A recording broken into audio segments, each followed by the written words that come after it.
მე დღეს ზივარ იმ პროცესზე, სადაც ერთ-ერთ ბრალდებულს გენი უთხრავს და იყო ესეთი განცხადება.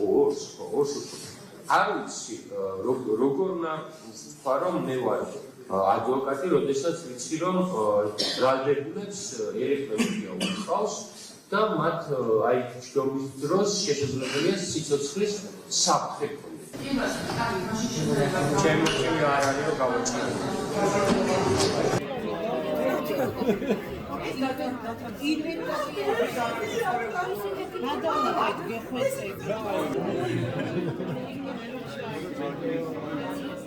ბრალდებულს, რომელმაც თავისი უფლებები უნდა დაიცვას ამ პროცესზე შესავალი უნდა თქვას. პირველი დენი უხავს და ის განაცხადა და მაშინვე არ გადაიდოს, ანუ შევარდობა არ დაუყენებს. და მეორე, აღნიშნულ დარბაზში ელემენტარულად ადამიანების დატევა და ბრალდებულების მხრიდან ყოფნა ჭირს და მოსამართლემ ჯერ ცდილობს, რომ ელექტროენერგიამ აღარ დაარტყას ჩვენს დაცვისმსახურებს ეს პრობლემა ამოწუროს. გადადის თუ არ გადადის ეს ტექნიკურმა ჯგუფმა უნდა შეამოწმოს. ფაქტია, რომ 4-ჯერ დაარტყა ერთ-ერთ ბრალდებულს, რომელსაც მე არ ვიცავ დენმა. და თქვენ ვფიქრობთ, რომ 6 წელია ეს პრობლემა არის? ნუ მე როგორც ვიცი, რაც ამ სასამართლოში დავდივარ, ეს პრობლემა არის.